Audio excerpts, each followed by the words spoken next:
Hello, everybody. I hope that you hear me. I'm very sorry that I will not manage to show my face today because my camera today doesn't want to work. But be certain that I'm very happy to be at this seminar. It is a big honor for Photo Consortium to be partner with the ICA in this seminar, and we really wish you a good afternoon. Well, we are going to talk about a first seminar about the transformation of heritage. And before entering into the real event, I would like to tell you that this is a part of a series of webinars organized together between Eureka 3D, that is a project funded by the European Commission and coordinated by Photo Consortium in collaboration with the ICA, International Council on Archives. The scope is to help cultural institutions, including museums, archives, galleries, other private and public collections, in their digital transformation by sharing good practices, real-life experiences, examples of digitization of cultural collections, and looking at available resources and tools to support high-quality 2D and 3D digitization. The program of today is that I will deliver you a very short and synthetic view of what is Eureka 3D. Then we will get a keynote speech by our colleagues from the Finnish Heritage Agency, Museo Virasto, and the speech will be delivered by Ismo Malinen and Anu Akinen. And we will have a question and answer session moderated by David Iglesias Frank of the Municipality of Girona, who is also the president of a Photo Consortium. In terms of housekeeping, just a few words. The camera and the microphone of the participant is switched off. But you can ask questions via the Q&A function or at the bottom of or through the chat. The Q&A function is at the bottom of your screen, and the chat is the chat of Eureka 3D. Also, if you have a longer question, you can write us at info@eureka3d.eu, and we will be happy to reply to your questions. At the end of the seminar, we have designed a very short and simple post-event survey with a small quiz, and it is very important for us that you reply to these questions, and many thanks in advance for your participation. Well, let's move to Eureka 3D. Eureka 3D is a project, as I told you, is a project co-funded by the European Commission in the frame of the Digital Europe program. That is a program for developing data spaces, and in particular, Eureka 3D is in the domain of the data space for cultural heritage. We start from the consideration that in a recent recommendation by the European Commission, the Commission asked to the councils, so to the member states, to reinforce their involvement in digitization. The Council replied that the Commission should support digitization, but this is possible only if there is a strong capacity in the cultural heritage sector. And this is happening through services and tools that support the cultural heritage institutions to make available their contents online for research, for the creative industry, for educational purposes, for tourism, for the entertainment and the enjoyment of the general public in general. In this direction, there is a flagship project that is Europeana that helps in the achievement of this objective. And Photo Consortium, that is the coordinator of Eureka 3D, is an aggregator of Europeana, one of the accredited aggregators of Europeana. So we are in the domain of capacity building, providing a platform of standards and guidelines, resources and tools for creation, management and sharing of cultural heritage. Eureka 3D is a project, is one of many projects that exist in this area. It started in January 2023. It will last until the end of 2024. And it has a wide program of capacity building events, as well as the creation of a pilot for storing and operating services based on the cloud, acting as a kind of a data hub, a hub through which it is possible to access data of cultural heritage. And I say data because the data are both the contents, the actual 2D images, the 3D models, as well as metadata, the description of these contents, and paradata, the description of the technologies that have been used to produce those contents. The whole sector, the whole picture is complicated, is full of liaisons between technology and knowledge of cultural heritage, and the speech of Ismo and Hannu will help us to navigate in this complexity. You can have further information about Eureka 3D through the website at www.eureka3d.eu and through the blog that is hosted by Digital Meets Culture. Digitalmeetsculture.net is a magazine active since more than 10 years that hosts news about what is happening in this domain of encounter between digital technologies and cultural heritage. The core activities that will run during the 24 months of the Eureka 3D projects are basically in two domains. On one side, we are developing the pilot of e-infrastructure services for computing, storage, authentication and authorization and authentication, visualization, in particular for 3D, and the integration of all these services in the EOSC, the European Open Science Cloud.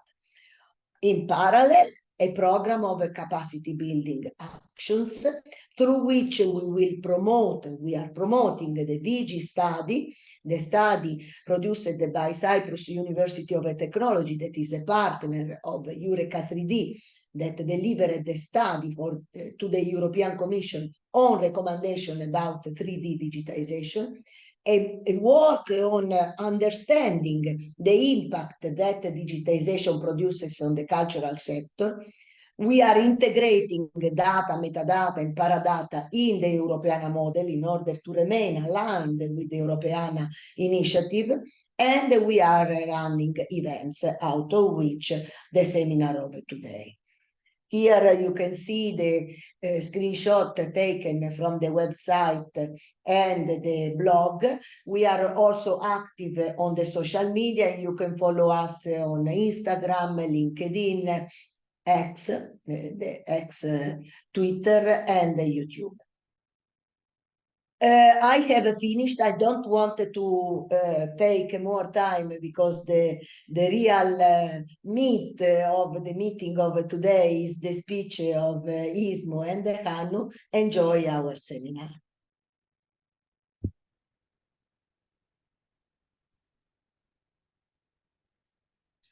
And Ismo, Hannu, the floor is yours. Okay.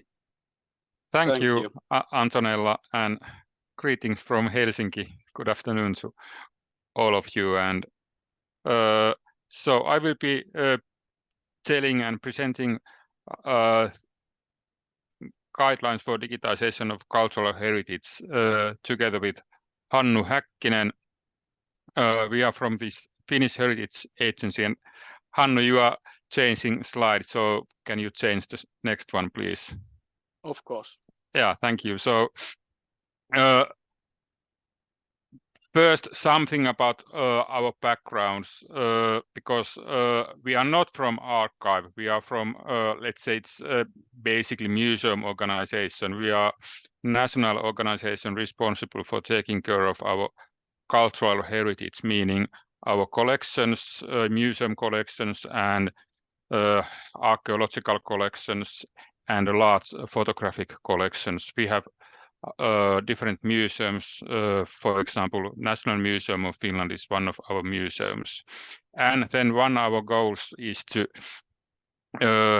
give guidance to Finnish museums and, well, improve their skills in many ways and give some funding to Finnish museums too. And our, well, main ideas about these guidelines is, of course, that it would help Finnish museums in their daily work. But of course, these guidelines can be used to all heritage institutions when they are digitizing 2D. I will shortly explain something about 3D, but I think this is something we can discuss after our presentation. And I know that in forthcoming webinars, there are presentations about 3D and quality. So we are concentrating on 2D digitization and its quality, and we will explain what we are meaning about quality. And I think this is the most important thing, that what quality really is. And next one, Hannu, please. I will go quite fast my part, so I will leave enough time for Hannu, because Hannu will explain more about our work in these guidelines and what it includes. But when we are talking about quality in 2D digitization, it's of course a matter of what you really mean about quality. I think at least here in Finland, and I think it's the same situation in many countries and many organizations. Quality is, it can be visual quality, meaning that, let's say, you are digitizing something, whether it's a photograph, archive material, or object. So quality can be up to your ideas, what you think really is quality. And this is not we are going to achieve, because we are talking about more about technical quality, meaning that the archival file of this digitized file is as original as possible. There are two examples of digitized objects, one from our photographic collections, and basically this picture on the left with these original markings coming from this aging of these glass plates. This is the archival file, meaning that this is the original. On the right, it has been done some alteration to this original. And this painting by Eetu Isto explains about this importance of, let's say, colors, and this is technical quality. You can take pictures of original objects, whether it's archive or picture or museum objects.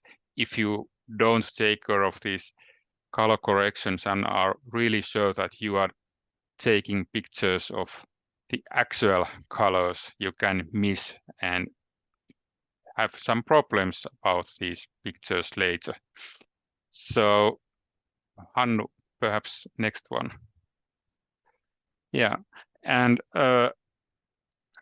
there are, of course, lots of existing standards and guidelines. There are probably these three most important when you are talking about 2D and Metamorphose, FATSI, and ISO. And we will tell more about FATSI because this is our background. We are using FATSI as a starting point in our work. And of course, there are more general guidelines for digitization. I think many museums and archives have their own guidelines for their workflow, how to digitize and what to do. I just picked two examples. They are probably not the best one, but just to give an example that this is a starting point, let's say, for digitizing your collections or archives. But usually these guidelines tell not so much about these technical guidelines. So you need, let's say, FATSI guidelines to be really good in technical quality. Perhaps next one. Yeah, I just took one example. This is from Europeana Pro, and it's I don't know, perhaps it's a bit outdated even, but it's digitization handbook about camera digitization, and it's quite general. There's little information about this technical quality. So this is perhaps the situation in many organizations. We need really these technical guidelines and something to work with. And this was a starting point for our work. And next one, please. So we, of course,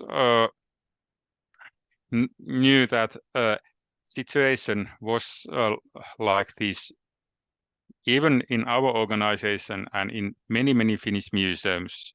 And so we needed some quality management and started to talk about what is quality, and we spent a lot of time to talk about this, and finally got even funding from our Ministry of Education and Culture, because they too realized that this is something that must be done in Finland to help Finnish museums in their digital transformation and to get more solid quality guidelines for digitization. And in this, quality means image quality and correspondence to original. It's not about visual quality.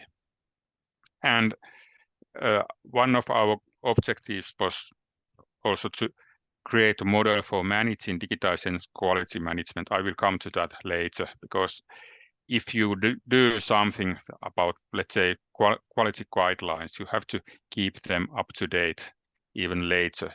It's not just a one-time job you do. You have to keep it up to date even later. And for this, model of management has to be created. So next one. And actually, this is our model, how we are trying to manage these quality guidelines now and later. So it consists of our internal working group, consisting mostly of our photographers and people doing digitizing workflow. Then there's our national level of collaboration, including different institutions and organizations. I will come to that a bit later. And of course, you have to have a publication channel for these guidelines and keep it updated. And because this is quite new for many organizations, you have to educate personnel, their staff, and have the communication. So this is, I think, should be a quite working model for managing digitization quality guidelines in Finland. And we will see later how it works, but this is how we have created it so far. So next one. And this is what we our main results. Of course, the starting point was FATSI guidelines, and we translated it to Finnish, and the probably most important part was to localize it, and Hannu will tell more about this. But before that, we did a survey on digitization quality management in museum in Finland, because we really wanted to know what the actual situation is. So are there enough skills, or what kind of equipment they are using in Finnish museums and different organizations?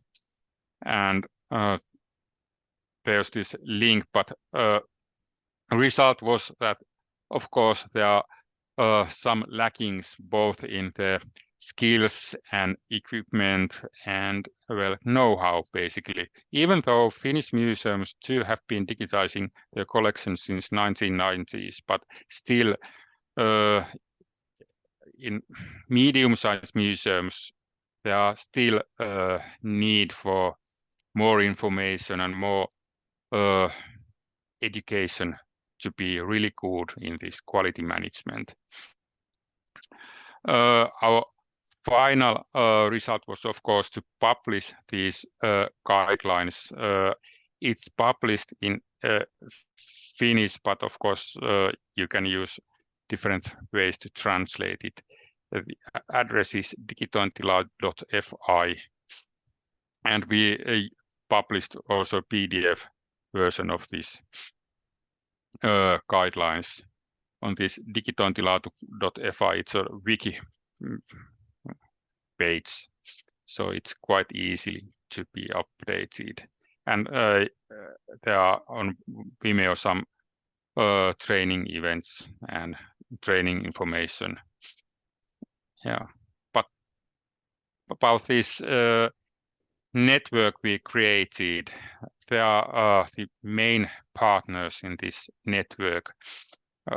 In Finland, Museum Association is really important because they offer education and, well, networking for Finnish museums together with us. And of course, our National Archive is really important too. Then in Finland, there's this IT Center for Science, so it's about national preservable file formats. And Finnish Standard Association, they were really important too. And then there are one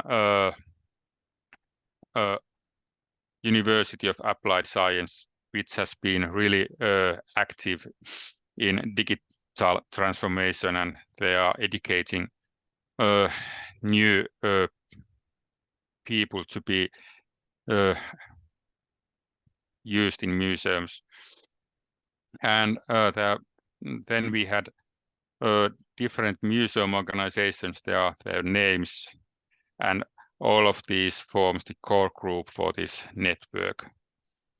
But now I will leave it to Hannu to explain more about the actual guidelines and this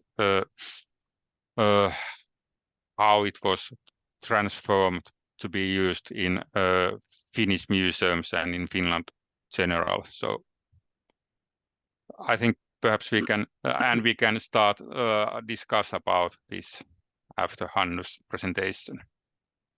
Oh, thank you very much, Ismo. I'm Hannu Häkkinen, keeper at the Finnish Heritage Agency at the Pixar Collections. First of all, I need to thank you. I'll say thanks to Library of Congress. They were really supportive with the help, concerning about this. Like they were updating the FATCI guidelines at the same time, and they were really supportive for us. And of course, I need to thank Suvi Jaakkola, who was the head of the project at the moment. But maybe for a lot of you, you know what the FATCI guideline is. So that was our starting point, and we did guidelines for 2D digitization for Finnish museums. At the moment, this guidelines is informative recommendation. It's not regulatory or obligatory for museums at the start.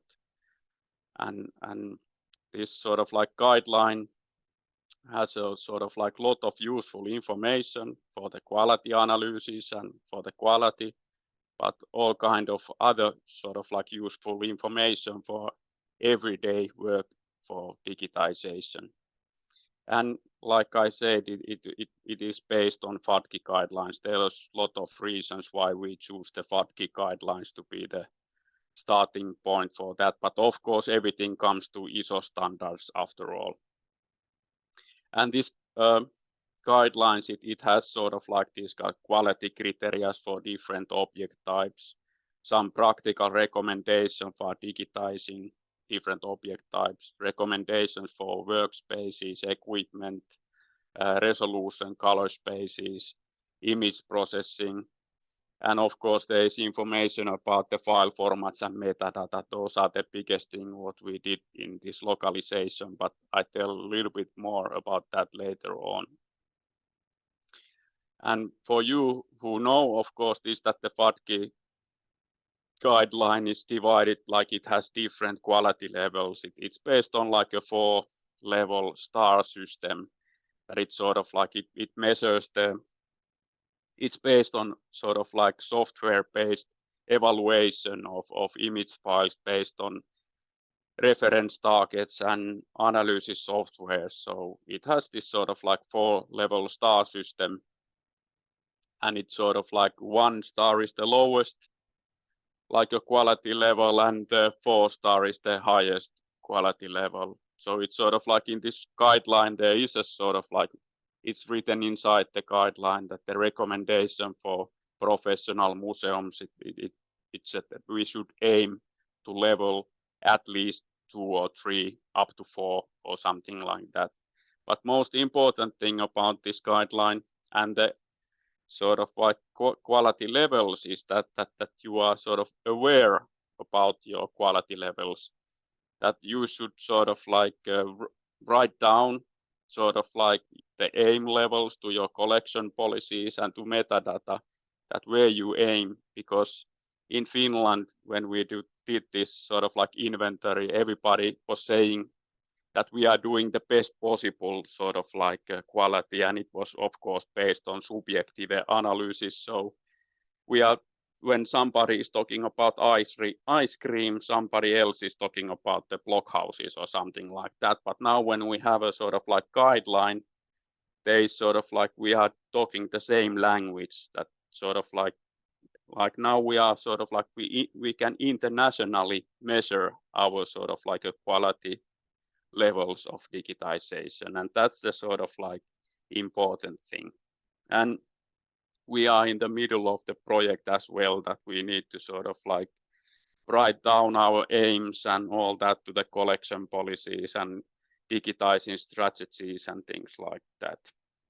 And it, of course, the target level can vary depending on collections, about the object types and things like that. And it's a lot of like dependent on your equipment also.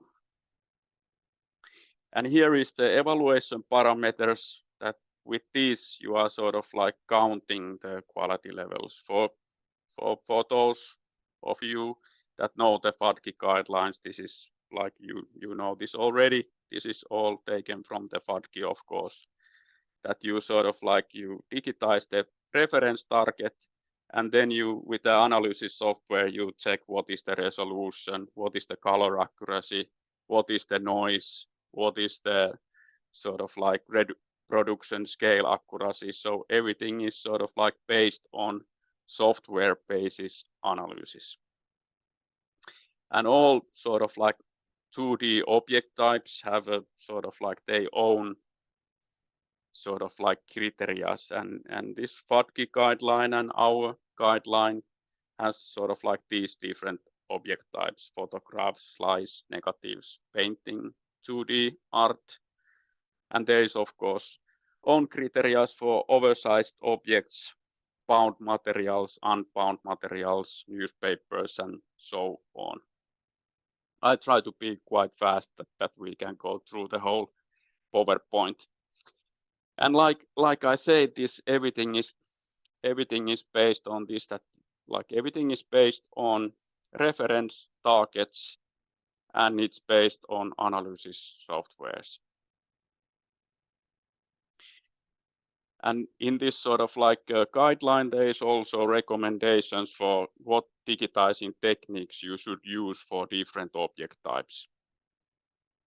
And we have a lot of like different recommendations for post-processing, and like in our localization, we add a lot of information about like basic information, how to handle different object types and things like that. So there is a more like general information in our localization. Here is sort of like maybe for some of you, this is sort of like, you know this already, but this is sort of like table from the what is the sort of like evaluation parameters for prints and photographs. There is sort of like laatutaso is the quality level in Finnish. This is partly Finnish and English at the moment, but this like in this every object type, there is sort of like recommended file formats, recommended resolutions for different sort of like quality levels. And then there is these parameters that are like, of course, this looks really scary, but like it's like that the analysis softwares are doing most of the work, that you don't remember that what needs to be the sharpening in for level, let's say quality level 3 or something like that. Software makes the analysis and tells you that, okay, that now your digitizing is sort of like it's approved at the level 3 or something like that. But this is like a general information for you. And now what are the sort of like key factors of digitizing in a sort of like in quality managed environment? Now it's sort of like first time the FADGI is doing it, and of course our guideline is sort of like putting more emphasis on this.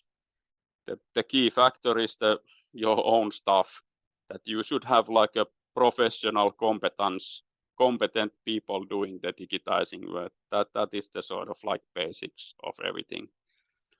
And this guidelines is, of course, it's based on reference targets and the use of analysis softwares. And in like after that comes other things, like you need to have like a proper sort of like a digitizing environment. So you need to have calibrated like calibrated screens, and you need to have a certain level of light and things like that. These are sort of like, but this is sort of like, it's good that everything is sort of like in this like a guideline, so this can be, it can be useful for when you are sort of like building up new digitization, sort of like digitizing studio or something like that. These guidelines gives you the basic information that what needs to be taken care or something like that. And maybe I jump to the end of this like a key factors, that maybe there is some link to Europeana and some other online services as well. Sort of like now when we put a lot of effort to sort of like digitize the materials as they are, sort of like that we take care about the integrity of the archival files and the physical originals. Of course, we need to take care about the whole life cycle of the sort of like files.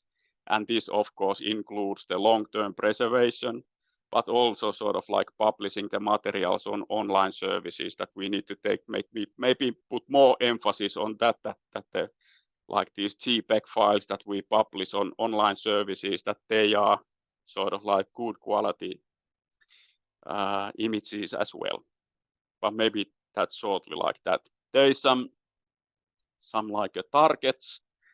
This is interesting thing also, sort of like there is a lot of different kind of targets, and these are the ones that we are using at the moment. Like there is maybe the one, the FADGI, the Image Science Associates, like on the left side, there's this FADGI target. Maybe it's the most advanced one that we have at the moment. With that, you can count and sort of like evaluate a lot of like this kind of like different parameters and things like that. And like there is a lot of different kind of analysis softwares. There is the free ones and paid ones.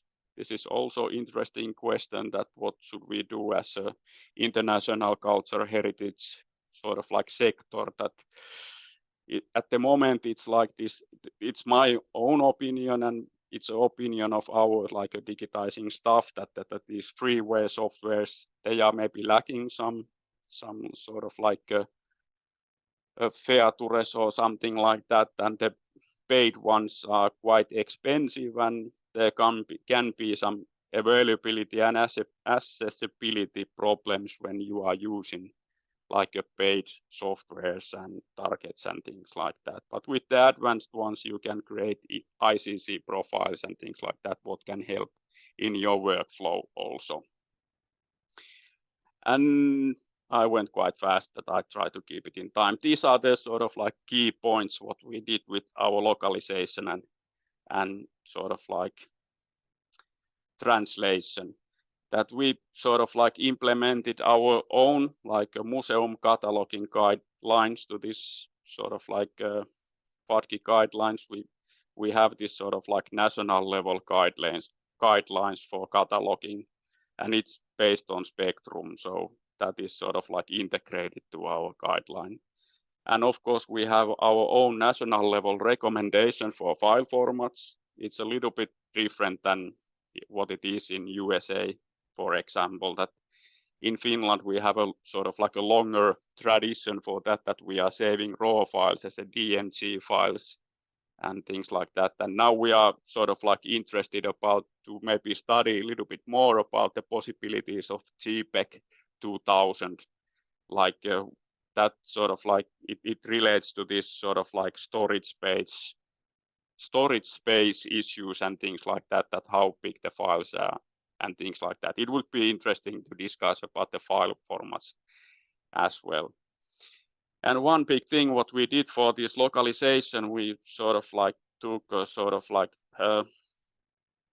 it from the Finnish National Archives guidelines, sort of like our own recommendations for resolution for the reflective materials like prints and photographs, that sort of like this resolution recommendation is based on size of the original. So that the smaller the original is, the bigger the sort of like aim resolution recommendation is. Sort of like in FADGI, there is this kind of thing for transmissive material, but not for reflective material. And we decided that we are doing this change in our localization. That can be, I don't know, would be interesting to hear your opinions about that. And there's sort of like there's some extra information about long-term preservation in our guideline. And then there's sort of like we put some like basic helpful information how to select and purchase, what kind of equipment you should use, how to buy cameras or lenses or something like that to your museum or something like that. Because from this inventory, we got this kind of like information that museums want to have some sort of like really hands-on information about what equipment or what is essential in this. And we put more information about like detailed information about handling of different object types and things like that. And then we made our own layout and add some like put some our own images or something like that. And it can't be shown in here, but I tried to show our sort of like guideline. It end result was like 183 pages of full information about the quality management and the digitizing of 2D materials. And what are the next steps? This goes really fast. We are doing the first update by the end of November. Now we are implementing this guideline in our own museum and for the Finnish museum sector. Really interesting and important is this, that how we monitor, and we need to sort of like follow how the Finnish museum sector is taking or implementing this guideline in the everyday work and things like that. And in Finland at the moment, it's like this, that museums, archives and libraries, all these sectors have like a different quality guidelines. And next big step is to take that we want to standardize that we have like a common quality guidelines for all the sectors. Wait a minute, I need to.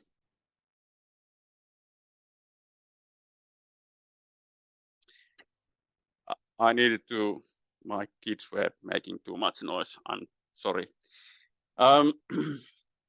And of course, when we were doing this, we need to think about what are the cost-effective solutions for sort of like develop this sort of like digitization in museum sector. Could the centralization be one solution?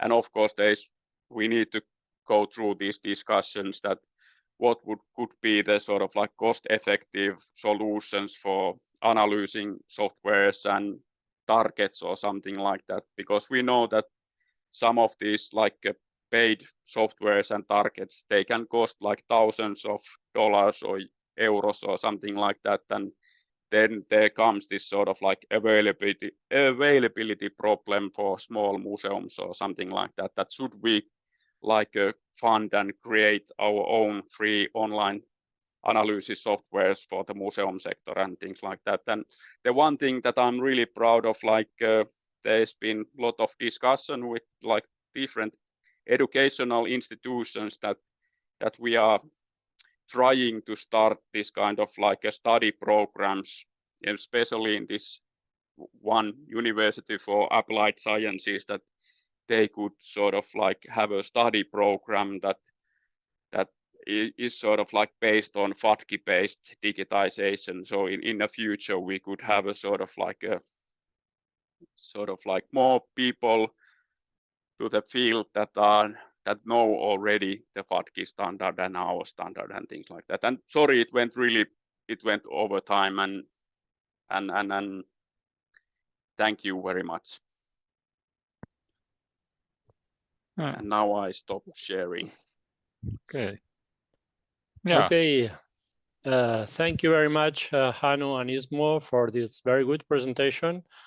And as you realize, there is a lot of expectation, many people attending, 130 people. So that this means that this subject is still of interest. After so many years digitizing, we need to share knowledge, experiences, and have some references like these guides that you have been working in the last year that have been published and that now you are sharing with everyone. So now it's time for questions and answers. I will read the questions that are there. First of all, Sebastian from Europeana Photography. This is a question for all participants, so not just for the speakers. So you can write it down if you want to answer. Sebastian says, what topics that have been discussed today will they like to receive further training that is currently not offered or they don't know about, or you don't know about? Okay, so some proposals for training. And now a question for the speakers, for Hannu and Ismo. Matthews from Warsaw National Archives, I think. He is asking regarding the upcoming shutdown of Delta A platform, what kind of quality assurance software solutions would you recommend to current Delta AE users? Yeah.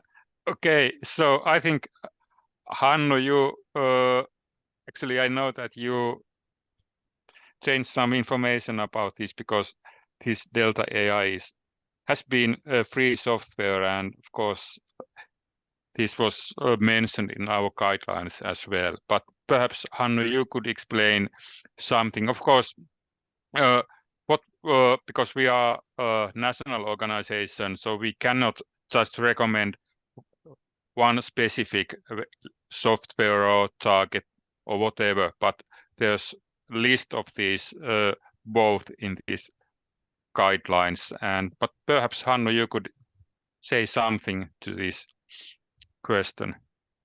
No, maybe I can send the link. Like we at our like a wiki page, like this digitointilaatu.fi, we sort of made this like a resource page, like the FADGI is having. Sort of like over there we collected, and in our guidelines we put some more effort to this, that we put the list of current sort of like analysis softwares and put some like a few sentences about what we are thinking about them, what are the benefits and what they are lacking and things like that. And of course this Delta AI, I guess a lot of people were using it, but of course it was outdated and things like that. At the moment, there is like the free ones is, for example, this OpenDice and Auto SFR that the Library of Congress is sharing. And that's a sort of like a freeware software. In Finland, we have had a little bit discussions about that, and also with the Library of Congress, that could we maybe do some localization from the OpenDice for Finnish museums or something like that. But I personally, and of course there is a lot of like paid softwares also. Like at the moment there is this online services ImageZebra that is some people are using. It's a paid one as well. We are using at the moment, we tested a lot of like different analysis softwares, and at the moment we are using the Golden Thread NTX system by Image Science Associates.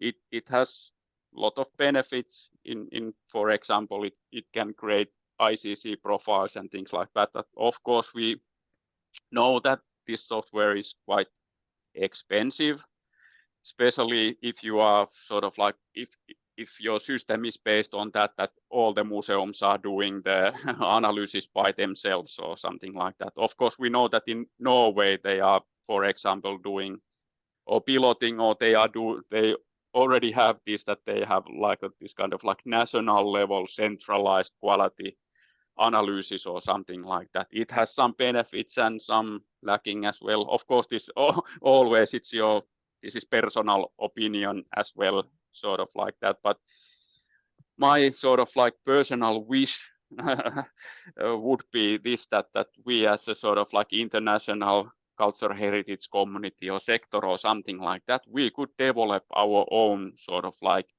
accessible free online analysis software, maybe multilingual, that everybody could use. And at the same time, should we consider some like cost-effective reference target possibilities also, sort of like, because if the sort of like quality is only possible for those who has the money for targets and softwares, then it's, I don't know, then it's we promote open culture, of course. So these are the sort of like my personal opinions that what should be the next steps in the future.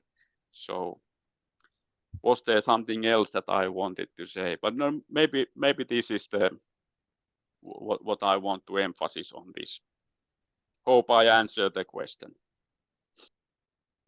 Okay, I think you have answered the question very well, but if you have something else to say, please feel free. We go to next question from Sebastian. What training would you advise your colleagues to take?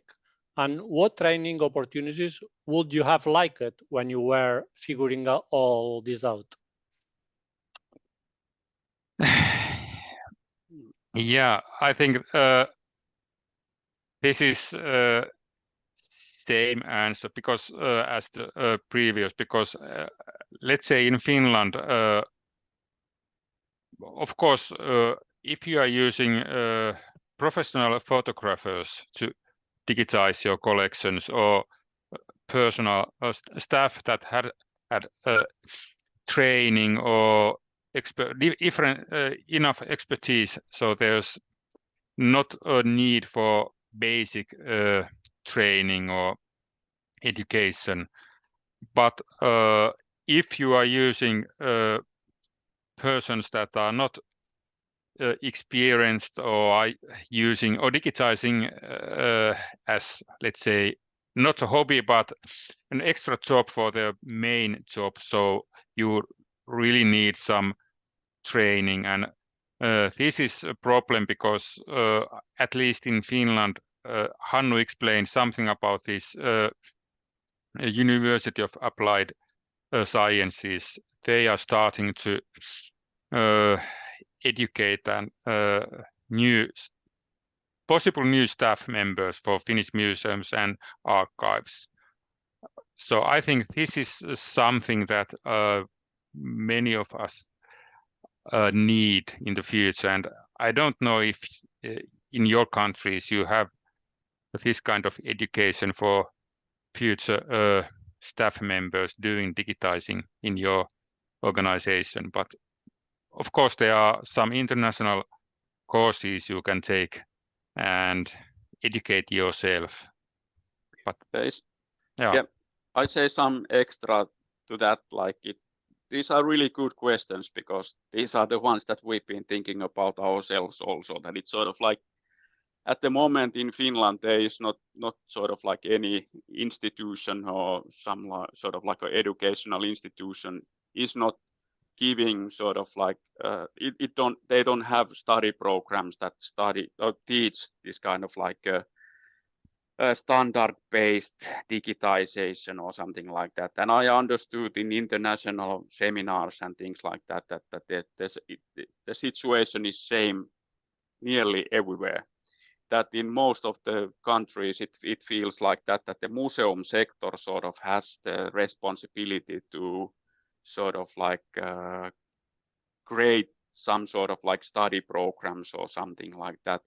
And of course, if we because once again there is sort of like we have a shared sort of like wishes and dreams and things like that maybe once again we as an international sort of like a cultural heritage sector or something like that, maybe we could have some like international study programs for standard-based digitization or something like that. But of course, please, my knowledge is like it's limited and all that. I only, this is my personal opinion from all that discussions what I have had in some international seminars and things like that. But it feels like that a lot of is like we need to be active, that we sort of like we are actively seeking for cooperation with the educational institutions. So we need to build up this kind of like study programs that we sort of like can have enough knowledge and all that we have professional staff doing the digitization. Maybe that's the answer. Thank you. Okay, now as we don't have much time, I will make two questions together. Okay, these are technical questions. One from Marcus, he asked, do you also make use of reflectance transformation imaging? And the second one from Mateus, have you implemented any tools for measuring the quality of lighting use in digitization process? And are there any parameters other than color rendering index and color temperature you pay attention to? Yeah, I think this is a technical question. So Hannu, perhaps a very short answer to this. And yeah. No, I don't know if I understand all the questions, but it's sort of like. Yeah, the first one is if you also make use of reflectance transformation imaging. No, this is something that I don't unfortunately understand. We are sort of like, of course, if it's sort of like, if the question is that do we digitize transmissive, like transparent and reflective materials, sort of like slides, negatives and prints, and of course we do, and things like that. And all our guidelines are based on FADGI guidelines, so the basics comes from there. Sort of like, and then it's sort of like, for example, for the lights, all the sort of like everything comes from the ISO standards. So all this is written out in the guideline. And of course, when you are doing the analysis, there is, of course, you measure that how even the light is in your object and all that. So maybe that's the question for the lighting. And I must say that I'm sort of like more like this kind of like administrative guy. I'm not a professional photographer or something like that. And I can, like, my knowledge is limited in that sense. But if you have some like really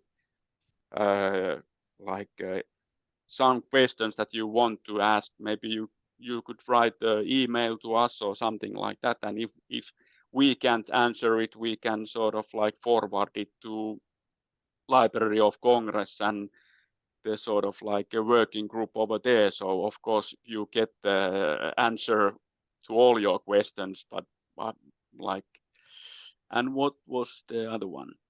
The other one is if you implemented any tools for measuring the quality of lighting, use it in digitization process, and are there any parameters or other than color rendering index and color temperature to pay attention to? Now, those are the key things, like I said, and of course then like how even the light is that's like evaluated in the evaluation parameters of the FADGI guidelines. Now I try to read what is the question about the raw files, but it's... Yes, there is another question about the raw files, and it's about if we need some general service in a national or international level, like a storage, for example. When digitizing, not everyone can have a storage for big files. So do you need in these national or international strategies? In Finland, we have like a national level solution for this, like a long-term preservation. And of course, we know that this is a big challenge, especially if you are sort of like a communal or regional museum or something like that, then you can have sort of like limited resources, especially for long-term preservation of digital files. That sort of like it's a difficult task to do if we think it in a really long term or something like that. So that's why in Finland we have sort of like centralized solution for long-term preservation of digital cultural heritage. And very short, last question, where can we find the cheat sheet you had in Finnish in English?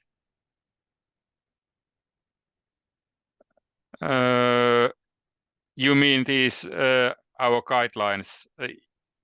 I think it's on our presentation. There's this address to these guidelines. It's in Finnish, but actually it hasn't been translated to English. Of course, if you are using English, perhaps you could start with this original version and perhaps, all these evaluation parameters and all that, they come all from FADGI guidelines. So if you are interested about the sort of like parameters and the sort of that, then you can check the original FADGI guideline. Sort of like we didn't make any changes to these like evaluation parameters and things like that. Okay, so thank you very much, Ismo and Hanuk, for your presentation for this webinar. And I finish with final thoughts that after listening your presentation and all these question and answer, I think it's good to conclude with this. First point is quality. We have seen that quality is essential because digitization is fundamental, a scientific fact. So the final results depends on the process.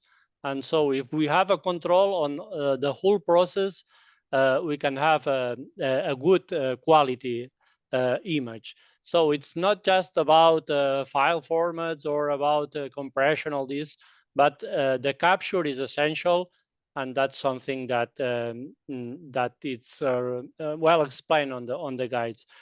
Then the importance of the materials. There is a variety of the materials of heritage. If we focus on photography, There is diversity, a very important diversity, and we need knowledge on this. We need to understand what are the objects we digitize. Otherwise, it's very difficult to think in terms of quality if we don't have a good understanding of this heritage. And then there is something also important, that is the reuse of this material.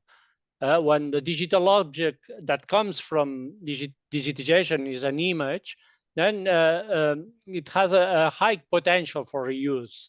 Then it becomes a digital information, and this is linked to the evolution of technology, of semantic web, of AI, of computer vision. So we have a potential there, and this needs to be taken into account. And then what has been very clear explained is the need of creating networks in a national level and in a European level, mainly I would say in a European level, because we have a strategy for digitize all this heritage, because it's many years since we are digitizing archives, museums, etc. And still we need training, we need knowledge, we need guides, etc. So it's good that we share our knowledge and that we create real networks in order to be more effective, in order to get better quality on all this process. So we finish with this. Thank you to the speakers. Thank you to Photon Consortium, Antonella, Valentina for organization, and also to ICA for hosting and helping in organize this webinar. And thanks mainly to Eureka 3D project that I'm representing now, because all the knowledge that comes from the partners involved in this project will be explained, shown in next webinars. So please, if you are interested in 3D, don't hesitate to connect again in the webinar that will take place in November, and another one in December. So it will be announced. You will have the information to register. So that's all. Thank you very much for all the attendance, for your interest, and for being part of this session. Goodbye and have a nice weekend.